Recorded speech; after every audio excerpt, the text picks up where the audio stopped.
আপনি ম্যাজিস্ট্রেটের আদেশের বিরুদ্ধে সরাসরি হাইকোর্টে রিভিশন করতে চান, পারবেন? পারবেন?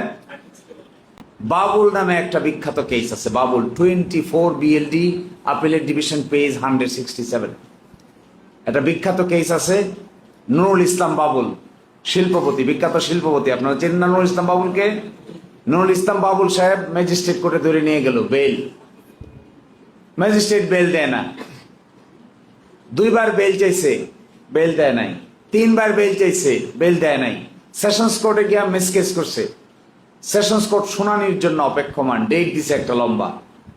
রফিকুল হক ছিল আইনজীবী, তিনি সরাসরি চলে গেছে হাইকোর্টে। বলছে আপনি যেহেতু সময় পাইতেছেন না, আপনার কাছে আমার আর তারিখের দরকার নাই, let me file A miss case before the high court division. সরাসরি ফাইল করছে হাইকোর্ট ডিভিশনে। প্রশ্ন উঠছে যে হাইকোর্ট ডিভিশন সরাসরি এরকম মিসকেন শুনতে পারবে কি না। দীর্ঘ শুনানির পরে আমাদের আপিলের ডিভিশন বলে দিছে, হাইকোর্ট ডিভিশন বেল দিয়ে দিছে তাকে। সরকার আপিল করছে, আপিলের ডিভিশনে গেছে। আপিলের ডিভিশনের শুনানি প্রশ্ন উঠছে যে মিস কেস সরাসরি করা যাবে, ডিঙ্গায় আসা যাবে নাকি ডিঙ্গায় না ডিঙ্গায় আসা যাবে। সুপ্রিম কোর্ট রায় দিয়ে বলেছেন এটা কোনো বাইবেল না, যে আগে ডিস্ট্রিক্ট জজের কাছে যাইতে হবে এই মর্মে কোনো বাইবেল নাই। আপনি চুজ করবেন, 2টা জায়গা যাওয়ার আছে, আপনি ঠিক করবেন কোনটায় যেতে চান কোনটায় যেতে চান না। তবে এটা এক্সেপশনালি যেতে হবে, সব সময় যাওয়া যাবে না।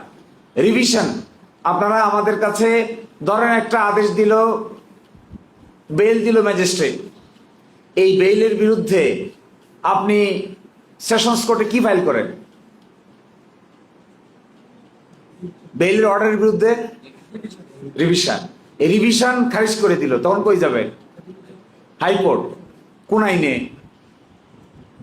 কি বলে, কি এই পিটিশনের নাম কি হবে? এই পিটিশনের নাম হবে 561A। কারণ দ্বিতীয়বার রিভিশন হয় না। এক সময় দ্বিতীয়বার রিভিশন ছিল, জানেন তা? 2 বার রিভিশন করা যেত, ডাবল রিভিশন। ডাবল রিভিশন বন্ধ হয়ে গেছে। বন্ধ হয়ে যে ম্যাজিস্ট্রেট যে আদেশটা দিল তার বিরুদ্ধে আপনি যাবেন হলো সেশনস কোর্টে রিভিশন আকারে, এইটা খারিজ হয়ে গেল। এর বিরুদ্ধে আপনি হাইকোর্টে যাবেন 561A আকারে।